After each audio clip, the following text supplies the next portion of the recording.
Salut à toutes et à tous, bienvenue dans les recettes ludiques. Aujourd'hui on vous présente un jeu très attendu dans sa version française et bien connu du public Eurogamer. On vous présente Tricarion. Dans cette vidéo, vous trouverez un aperçu du matériel, des règles, on vous donnera également notre avis sur le jeu et on vous parlera un tout petit peu des extensions juste pour vous donner envie. Tricarion est un jeu de placement d'ouvriers et de gestion de ressources assez complexe. Il a été créé par Richard Hamann et Victor Peter et il a été illustré par toute une équipe dont la directrice artistique est Vilo Farkas. C'est le premier jeu édité par Manclash Games et il fut un vrai succès lors de sa sortie sur Kickstarter en 2015. Aujourd'hui, il est enfin localisé en France grâce à Super Meeple et c'est une excellente nouvelle pour les joueuses et joueurs francophones.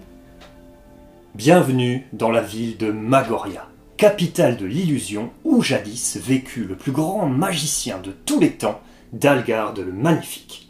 La légende raconte qu'au terme de son ultime spectacle, il se volatilisa. Il est aujourd'hui de retour et vous a convié à un championnat de magie qui déterminera son digne successeur à qui il pourra transmettre le prestigieux secret de la pierre de Tricarion. Pendant les 7 semaines de compétition, vous devrez travailler vos tours, embaucher du personnel, acheter le matériel nécessaire pour pouvoir programmer vos spectacles dans les théâtres de Magoria. La compétition sera difficile, une bonne gestion de vos ressources sera nécessaire pour pouvoir devenir le magicien le plus prestigieux de la capitale de l'illusion. On va commencer par regarder le matériel. Sur le plateau central qui représente la ville de Magoria, illustrée à la perfection par les équipes de Mindclash, on va trouver les différents lieux où vous pourrez amener vos ouvriers pour réaliser les actions. On commence par le centre-ville, ici tout en haut. C'est ici que vous pourrez recruter de nouveaux ouvriers, apprendre de nouveaux tours et récupérer de l'argent depuis la banque de Magoria. Cet argent servira notamment à acheter des matériaux sur le marché.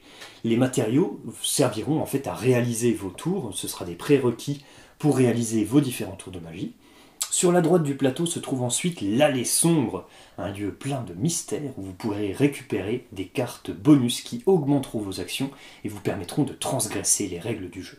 Vous pourrez également intervenir dans l'ordre des prophéties, les prophéties qui sont des sortes d'événements qui auront lieu à chaque manche du jeu. Sur votre plateau personnel se trouve votre atelier dans lequel vous allez stocker vos tours de magie, mais également les marchandises ou les matériaux plutôt avec lesquels vous allez réaliser vos tours, et votre personnel dont votre magicien qui appartient à une école de magie que vous choisirez au départ. Vos ouvriers sont symbolisés par ces petits disques en bois que vous accumulerez ici. Sur le côté du plateau ici se trouve une zone de publicité où vous pourrez aller placarder votre affiche afin d'attirer plus de monde dans vos spectacles. Justement, ces spectacles seront donnés dans ce très grand lieu qu'est le théâtre de Magoria. C'est ici que vous allez pouvoir programmer vos tours dans l'un des spectacles de la ville qui seront donnés en fin de semaine, en fin de manche en fait. Et donc c'est là où vous allez récupérer un maximum de points et de ressources, de pièces, etc. Vous allez donc utiliser ces pièces comme ressources dans le jeu et également ces éclats de pierre de Tricarion qui vous permettront d'augmenter en fait vos actions pendant les manches du jeu. Vous avez également accès à une aide de jeu très détaillée avec tous les tours de magie à l'intérieur. Ça peut faire un petit peu peur comme ça, mais c'est très très utile. Et également ces petits plateaux additionnels qui viendront compléter votre plateau personnel qui sont des spécialistes. On en parlera bien sûr pendant les règles. Voilà pour le matériel, maintenant on passe aux règles. Nous allons vous présenter une version complète du jeu, mais il est possible de jouer à une version plus simplifiée pour vos premières parties. Nous vous indiquerons les changements pour cette option. Le jeu est divisé en 7 manches, 5 manches si vous jouez à la version simplifiée. Chacune de ces manches est décomposée en 7 phases. Tout d'abord, on lance les dés pour fixer les nouvelles ressources que vous pourrez obtenir au centre-ville. Les ouvriers que vous pourrez recruter, les tours que vous pourrez apprendre et les pièces que vous pourrez obtenir. Deuxième phase, on va modifier l'ordre du tour en fonction de la piste de prestige, qui est en fait la piste de points de victoire. On va prendre l'inverse de cette piste de manière à ce que le joueur le moins prestigieux se retrouve premier dans l'ordre du tour, ce qui finalement est assez juste. Troisième phase, la publicité. Chaque joueur a la possibilité de placer son affiche pour recevoir immédiatement 2 points de prestige. L'argent dépensé dépend de votre place dans le tour. Plus vous êtes loin et plus c'est cher. Quatrième phase, la phase de programmation. Vous allez affecter vos ouvriers grâce à ces petites cartes d'affectation qui représentent les différents lieux de la ville de Magoria. Tous les joueurs vont effectuer cette opération simultanément et vous allez placer ces petites cartes sous vos ouvriers face cachée. Hop. Une fois que tous les joueurs ont procédé à ce placement de cartes, on peut passer à la phase suivante. 5e phase, le placement des personnages. Tous les joueurs révèlent simultanément les cartes affectation qui vont maintenant être résolues. En commençant par le premier joueur, puis en suivant l'ordre du tour, chaque joueur va pouvoir envoyer un de ses ouvriers sur le lieu indiqué par la carte qui lui a été affectée. Vous pouvez envoyer n'importe quel ouvrier, mais vous ne pouvez pas lui envoyer sur un autre emplacement que celui indiqué par sa carte d'affectation.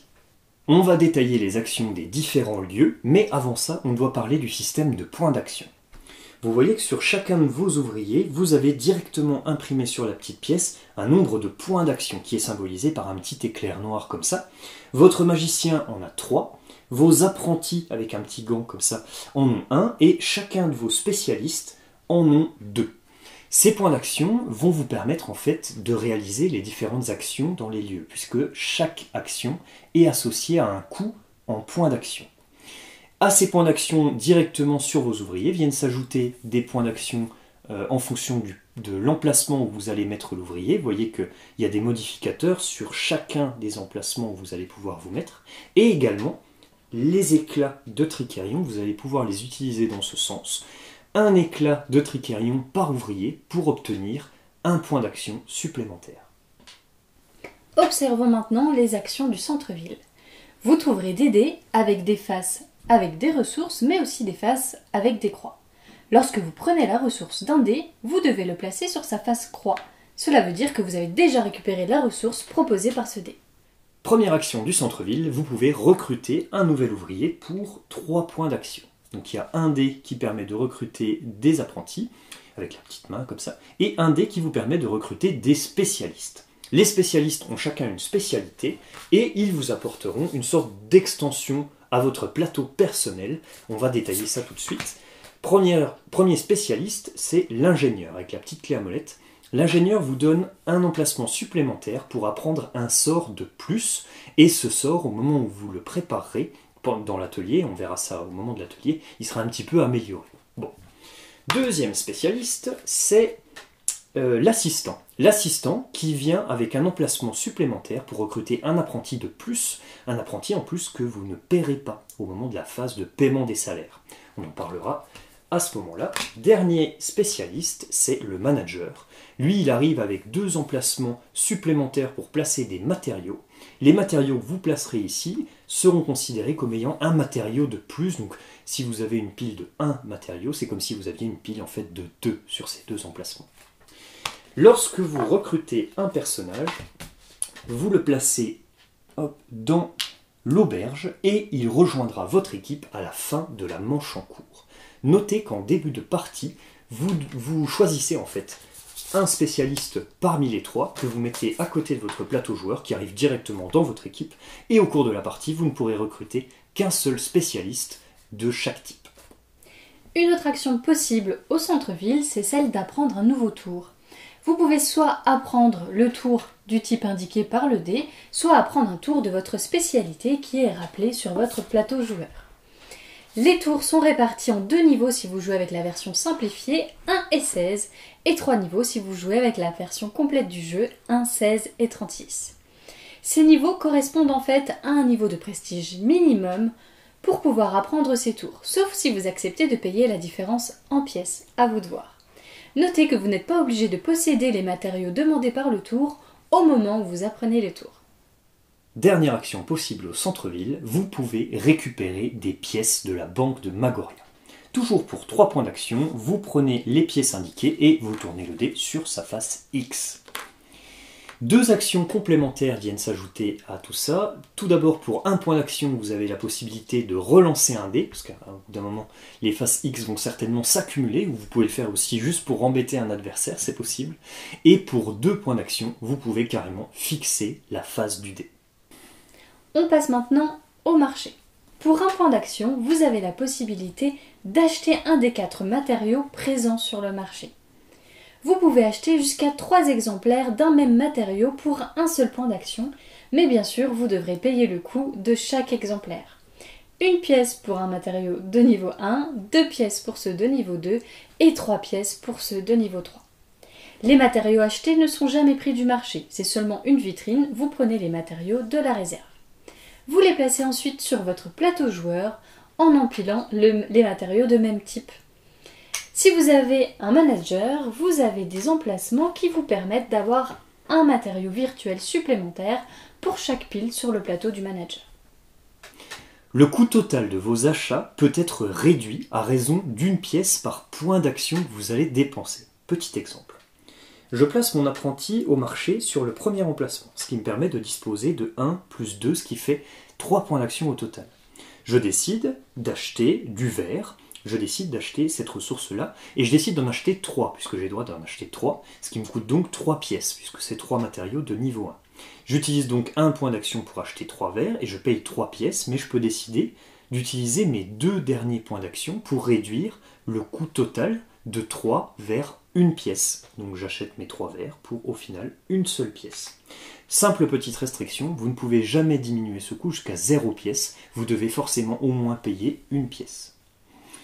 Action suivante, vous avez la possibilité pour 1 point d'action de commander une marchandise, un matériau qui va arriver en fait à la fin de la manche. Lorsque vous le faites, pour chaque point d'action que vous dépensez, vous placez un matériau dans ce marché du futur, on va dire, qui arrivera en fait en fin de manche, puisque à la fin de la manche, on va déplacer tout ce qui se trouve dans ces cases vers le marché actuel, et ça deviendra le marché de la manche suivante. Alors, on déplace uniquement les cases qui sont remplies, celles qui sont vides ne sont pas remplacées, mais ici, le marché de la manche suivante deviendrait celui-ci. Hop, on retirerait en fait le bois qui ne serait plus accessible jusqu'à ce que quelqu'un le commande à nouveau.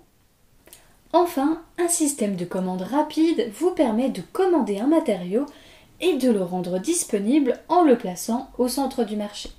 Ce matériau coûtera 1 pièce de plus à l'achat et il sera disponible pour tous les joueurs pendant cette manche avant d'être défaussé. On passe à l'atelier. L'atelier vous permet de préparer des tours de magie que vous aurez appris avec l'action du centre-ville.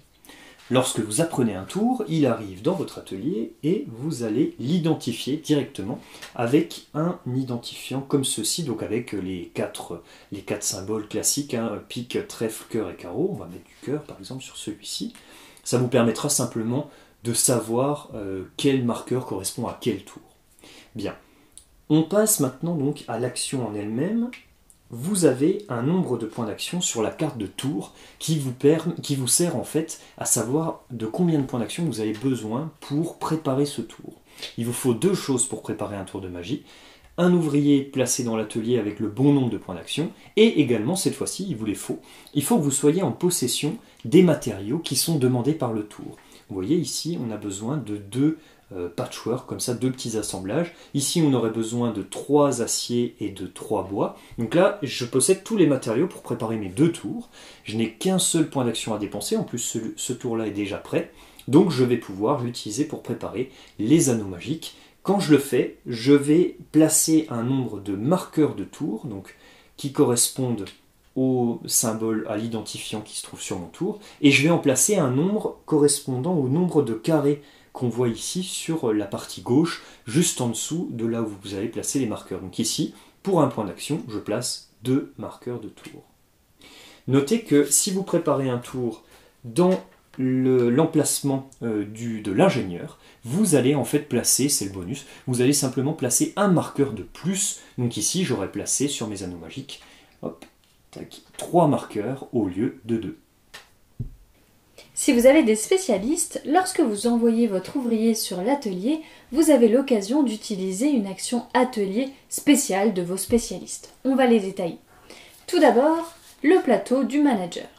Celui-ci vous permet d'échanger ou de déplacer une pile de votre plateau joueur sur le plateau du manager.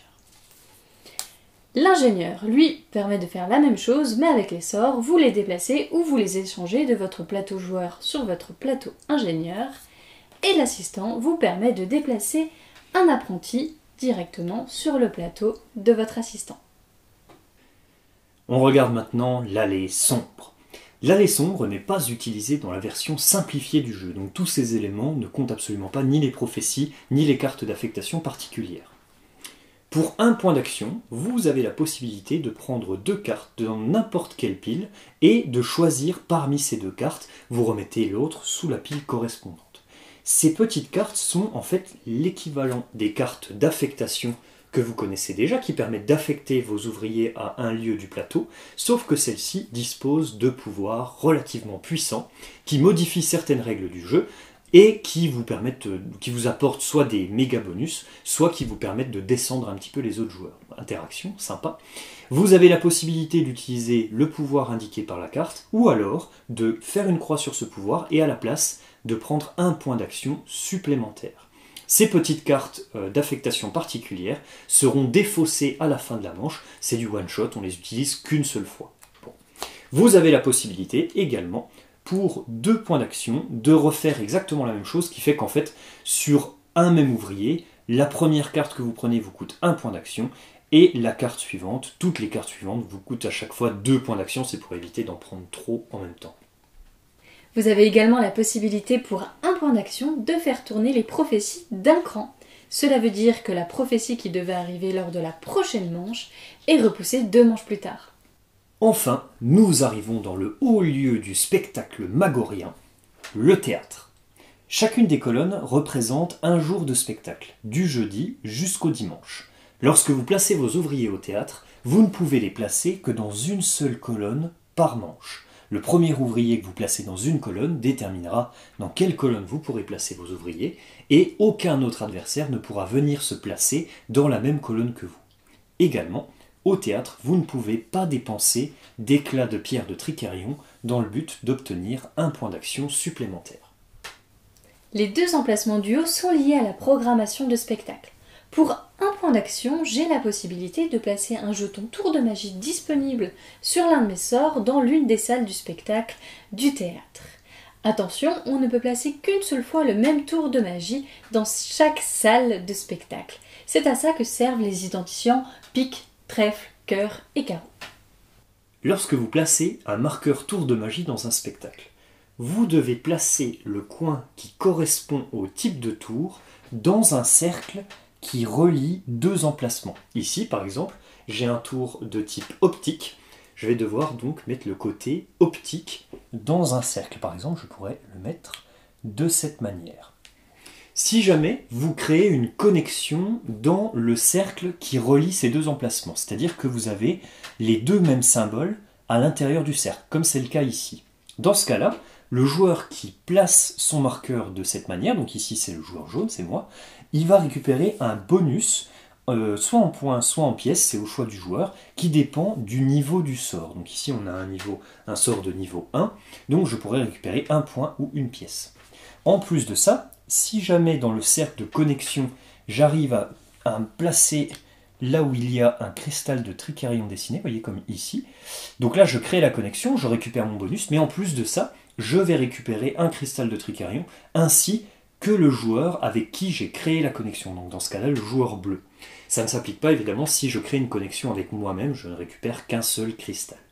Bien. Deuxième possibilité sur ces emplacements de programmation, c'est de reprogrammer un sort. Ça signifie en fait que vous allez déplacer un marqueur tour de magie, soit au sein du même spectacle, soit vous le changez carrément de spectacle, vous le mettez ailleurs. Et dans ce cas-là, les bonus de connexion ne s'appliquent pas du tout, donc vous ne récupérez ni les points, ni les pièces, ni les cristaux de Tricarion. Enfin, l'emplacement joué ne peut accueillir que le magicien qui pourra donner des spectacles. Lorsque vous placez votre magicien sur cet emplacement, rien n'est déclenché, les spectacles seront résolus lors de la phase spectacle, dont on va vous parler maintenant. 6e phase, la phase de spectacle. Cette phase sera résolue une fois que les joueurs auront terminé de placer leurs ouvriers sur les emplacements d'action. On va alors donner des spectacles dans l'ordre des jours de la semaine, en fonction des magiciens présents sur les emplacements joués. Le premier joueur placé de cette façon, ici le joueur bleu, choisit un spectacle qu'il va résoudre, où il doit posséder au minimum un tour de magie qu'il aura programmé. Il résout ensuite l'intégralité des tours de magie qui se trouvent dans ce spectacle, et les joueurs reçoivent les récompenses inscrites sur leur carte sort. À ces récompenses peuvent venir s'appliquer des bonus ou des malus en fonction du jour de la semaine que vous avez choisi. Le joueur qui vient se placer le jeudi aura un malus de moins 1 point de victoire, moins 1 pièce sur l'ensemble de ses tours qui seront joués lors de cette manche, donc sur les bonus que vous recevez lorsque vous réalisez des tours de magie. Moins 1 point de victoire, moins 1 pièce sur chacun d'eux. A l'inverse, le joueur qui se placera le dimanche obtiendra lui un bonus de plus 1 point de victoire, plus 1 pièce sur chacun de ses tours. C'est quand même quelque chose d'important. La raison à ça, c'est simplement que le joueur qui se place le jeudi choisira en premier le spectacle qu'il donnera et donc les bonus qu'il obtiendra. Une fois que tous les joueurs ont reçu leur récompense, le joueur qui a donné le spectacle va recevoir des récompenses supplémentaires. Elles sont rappelées juste ici. Il va recevoir 1 point de victoire supplémentaire pour chaque connexion présente dans le spectacle qu'il aura choisi, même s'il n'est pas impliqué dans ces connexions. Ensuite, on peut recevoir des bonus si on envoie des spécialistes dans le théâtre préparer les spectacles. Ici, le joueur jaune a envoyé un ingénieur et il va recevoir une pierre de Tricarion. Enfin, on reçoit le bonus inscrit en bas du spectacle. Une fois ces bonus reçus, on défausse les tours de magie présents dans le spectacle et on les met dans la réserve. On ne les remet pas sur les cartes sorts, il va falloir à nouveau préparer ces cartes. 7e et dernière phase, une fois que tous les magiciens ont pu donner leur spectacle, on passe à la phase de fin du tour, qui va se dérouler dans cet ordre. Première chose, on va payer les salaires de nos ouvriers qu'on a envoyés sur des emplacements d'action. Le coût de chaque ouvrier est indiqué juste à côté de lui, donc le magicien n'a pas de coût, les apprentis ont un coût de 1 pièce, les spécialistes ont un coût de 2 pièces et, cas particulier, l'apprenti qui se trouve sur le plateau de l'assistant ne coûte pas de pièces non plus. Ensuite, on va rapatrier les personnages sur notre plateau en fonction de là où on les a envoyés. Donc ici, j'avais envoyé mon magicien au théâtre, mon apprenti au centre-ville. Si vous avez recruté des personnages, c'est également à ce moment-là que vous les prenez de la taverne et que vous les amenez sur les emplacements correspondants. Si jamais il s'agit de spécialistes, vous prenez également l'extension de plateau qui va avec. On fait ensuite arriver les commandes au marché. Donc les matériaux commandés remplacent les matériaux de la vitrine qui sont remis, eux, dans la réserve. Il faudra à nouveau les commander pour les avoir au marché. La commande rapide est également remise dans la réserve. Ensuite, les cartes spectacle, on les déplace sur la droite. Et on en ajoute une nouvelle. Si une carte de spectacle dépasse le dernier emplacement qui dépend du nombre de joueurs, les tours de magie présents sur cette carte de spectacle sont défaussés, ils sont remis dans la réserve de leur propriétaire. Ensuite, les joueurs récupèrent leur affiche des emplacements publicités, le cas échéant. On avance le marqueur de manche d'une case. On remplace ensuite la prophétie active par celle à venir. Donc la prophétie active est défaussée. Alors cas exceptionnel, dans la première manche, il n'y a pas de prophétie active, donc on met simplement la suivante. On fait avancer les prophéties d'un cran et on en ajoute une nouvelle sur le dernier emplacement. Si vous jouez avec la version simplifiée du jeu, comme les prophéties font partie de l'allée sombre, vous sautez tout simplement cette étape. Enfin, vous défaussez les cartes d'affectation spécifiques que vous avez récupérées à l'allée sombre, c'est-à-dire que toutes celles que vous avez utilisées avec des ouvriers lors de cette manche sont défaussées et elles retournent sous leur paquet respectif. De la même manière, si vous jouez sans l'allée sombre, vous sautez cette dernière étape. À la fin de la 7e manche, ou de la 5e si vous jouez avec la version simplifiée, un décompte final a lieu. Ce décompte est rappelé sur l'aide de jeu. Il est même différencié selon si vous jouez avec la version simplifiée ou la version complète contenant l'allée sombre. Si vous jouez avec la version allée sombre, vous gagnerez 1 point pour chaque éclat de Tricarion en votre possession, 1 point pour chaque lot de 3 pièces, 2 points pour chaque carte spéciale qui vous restera en main. Enfin, il y a également des points sur les cartes de tour de niveau 36 qui dépendent de différents critères. Ils sont directement inscrits sur les cartes. Si vous jouez avec la version simplifiée du jeu, ce sont les ouvriers que vous aurez recrutés qui vont vous rapporter des points à la place des cartes spéciales de l'allée sombre et des cartes de sort de niveau 36 qui ne sont pas utilisées. Vous pouvez noter qu'avec l'allée sombre, les postes de gain de points sont quand même plafonnés à 20 points de victoire maximum pour éviter l'acharnement que sur certains aspects du jeu. Le magicien qui aura le plus de points de prestige à la fin de la partie deviendra le digne héritier de Dalgarde. Et en cas d'égalité, c'est le joueur le premier dans l'ordre du tour qui sera le gagnant du jeu. On en a terminé pour la partie règles, on a essayé de compacter ça au maximum, parce que vous avez remarqué, c'est quand même un sacré morceau, de manière à vous donner le meilleur aperçu possible. Il ne s'agit pas des règles exhaustives, vous avez pu le voir, mais bien d'un aperçu. On va maintenant pouvoir vous donner notre avis sur le jeu. Alors avant tout, sachez qu'on a fait récemment 5 parties du jeu, une partie à 4 joueurs, le reste à 2 joueurs, du coup, entre nous. Et on va commencer tout de suite en vous parlant du matériel, parce que, ben voilà, vous voyez simplement, le matériel est prolifique, magnifique, et je pense que je ne trouverai pas d'autre mot hic, mais simplement, il y a de quoi faire, c'est super beau, c'est de très bonne qualité, tout est vraiment de très bonne qualité, les punchs sont épais, les petits jetons en bois sont bien imprimés, ça déborde pas, voilà, les dés sont personnalisés, tout ça. Franchement, voilà, c'est du super beau matériel, c'est très bien fait, c'est pas l'excès, la surproduction, c'est très bien fait pour le jeu que c'est. C'est vraiment, c'est en parfaite adéquation. Oui, je suis complètement d'accord. Par contre, qui dit beaucoup de matériel, dit soit insert, soit origamisation. Pour les adeptes du pliage de papier, c'est une bonne solution parce que ça va simplifier votre mise en place. Et sinon, pour les collectionneurs ou pour les fans d'inserts, il existe des inserts en bois, mais surtout une big box vendue par Mindclash avec des inserts qui sont vraiment très bien faits. On peut aussi parler des illustrations. Bien sûr, les illustrations qui sont strictement partout. Les illustrations, il y en a donc sur tous les éléments du jeu. Donc vous avez remarqué, il y en a sur les magiciens. Donc il y a 8 magiciens dans le jeu de base. Il y en a un petit peu plus dans les extensions.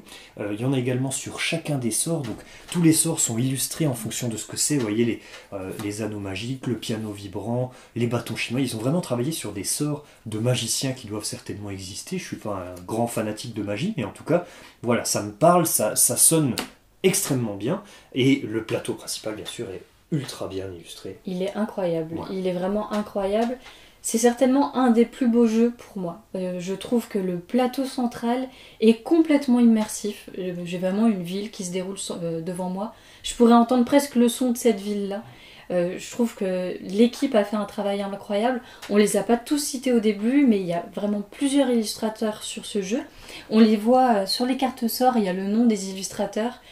En jouant, moi je m'amuse à les regarder parce que je trouve ça vraiment incroyable. Ouais, super initiative, hein. De mettre le nom sur les cartes, ça met vraiment en valeur le travail des gens. Donc ils sont tous à la fin de la règle, je vous invite à aller lire la fin de la règle, hein. C'est quand même vachement intéressant. Et notez, petit point de détail, mais très sympa, les plateaux spécialistes ont tous 2 faces qui sont les mêmes, hein, il n'y a pas de différence de gameplay, mais il y a une face garçon et une face fille. Pour chaque plateau, ça paye pas de mine, mais ça, voilà, Si, ça paye. en fait, ça coûte rien que de le faire, mais c'est vachement important que de mettre ça dans un jeu. Et ça apporte, voilà, le petit plus qu'il faut, et on change pas le gameplay pour autant. C'est vraiment génial, voilà, c'est tout simple, mais c'est génial. Oui.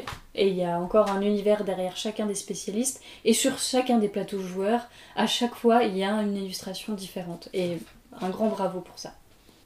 On passe à la partie thématique. Une thématique bien présente dans l'or, c'est pas forcément capital dans un jeu, mais ici on a vraiment une histoire un petit peu derrière avant de jouer si on s'y intéresse, si on a envie de le lire, et on peut même rechercher sur le site de l'éditeur original où il y a des histoires derrière les magiciens, c'est intéressant. Ouais, super idée et très important dans un jeu. Alors pour moi c'est vraiment un aspect personnel, mais les actions sont cohérentes. C'est logique ce qu'on fait, c'est normal, on prépare des tours, donc d'abord on les apprend, ensuite on les prépare avec du matériel qui va constituer ces tours, et ensuite on les donne dans un spectacle. C'est ultra cohérent, c'est logique que de faire ça, ça va dans le bon sens, c'est pas si souvent que ça dans les jeux, et là c'est vraiment important de le souligner parce que c'est parfaitement normal ce qui se passe ici. Et même si on est dans un univers un petit peu surréaliste, on va dans l'ordre et c'est très important pour moi. On passe à la partie centrale, le gameplay. Et avant même de jouer, passage obligé, les règles. Et ici, elles sont très difficiles. Le jeu n'est pas difficile à comprendre, mais il y a plein de précisions dans les règles à ne pas oublier. Alors la personne qui va expliquer les règles, soyez précise, et les personnes qui écoutent les règles, soyez attentifs. Il va falloir retenir toutes ces précisions pour éviter un maximum les erreurs dans le jeu, car vous allez en faire quelques-unes au début, c'est pas grave, vous allez finir par maîtriser le jeu. Complètement, oui. Bien écrit, mais beaucoup de détails. Il mérite totalement sa note de difficulté, un 4,2 sur BGG.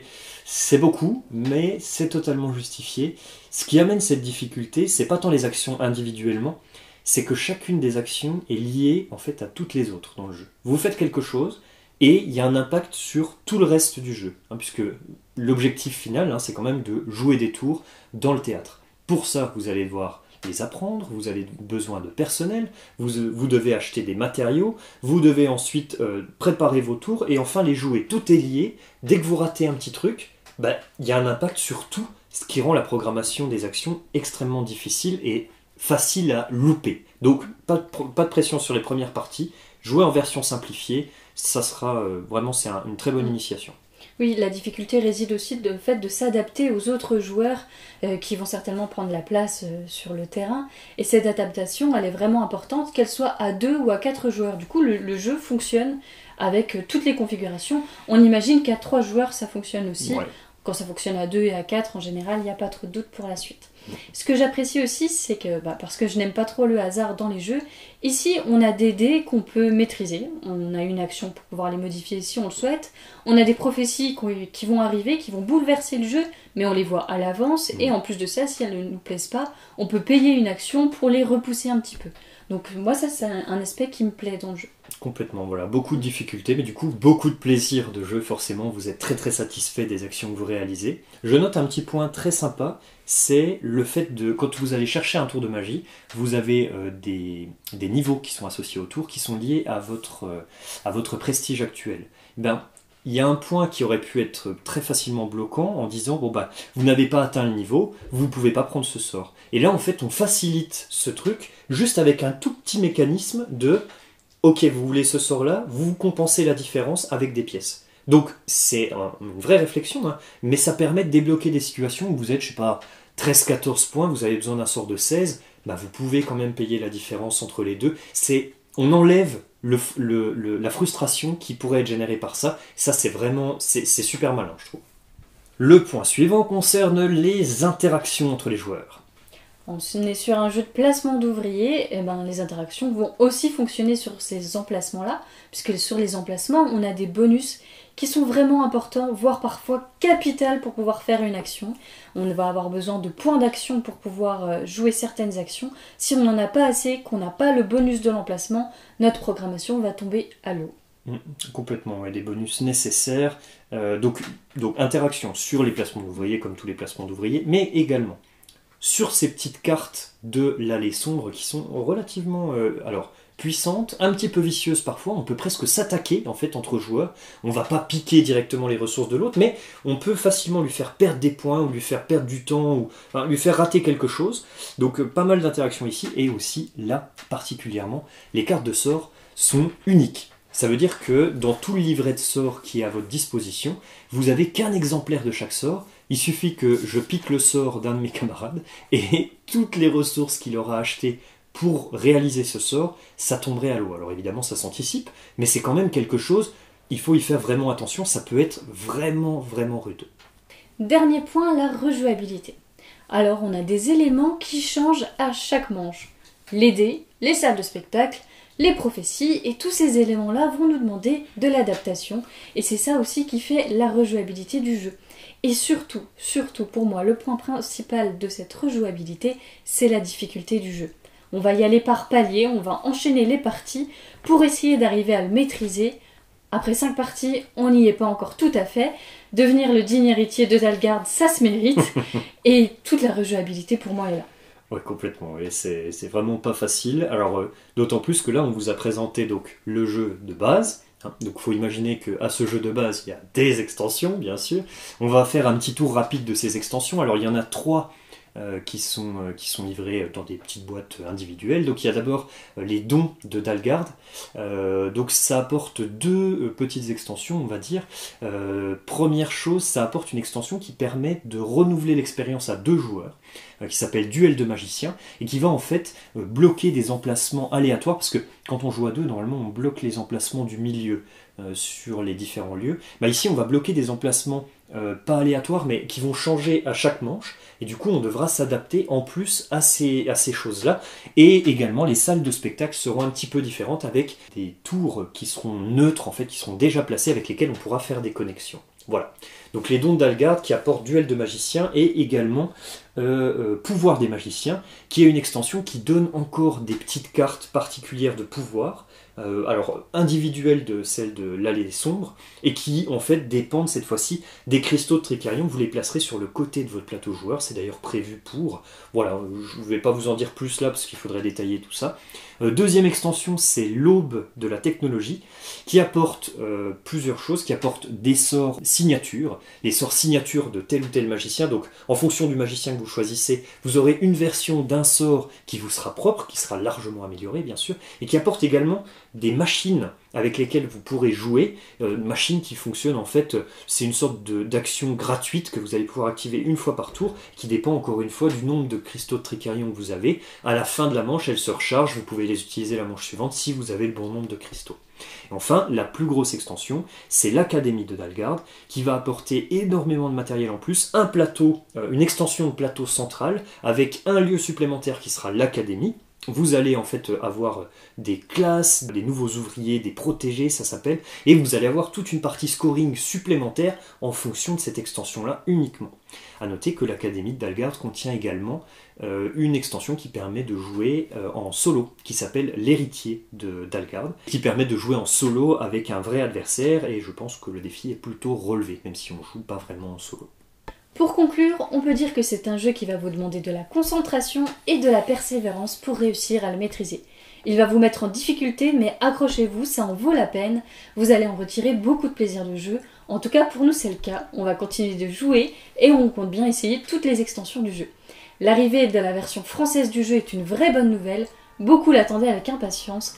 Chapeau à Super Meeple de l'avoir fait. On vous invite d'ailleurs sur leur boutique qui propose une offre de précommande avec le bundle complet, c'est-à-dire le jeu de base plus toutes les extensions. L'offre sera valable du 13 au 28 février 2021. On espère qu'on vous a donné un bon aperçu du jeu Tricarion et on vous dit à bientôt pour de nouvelles recettes ludiques.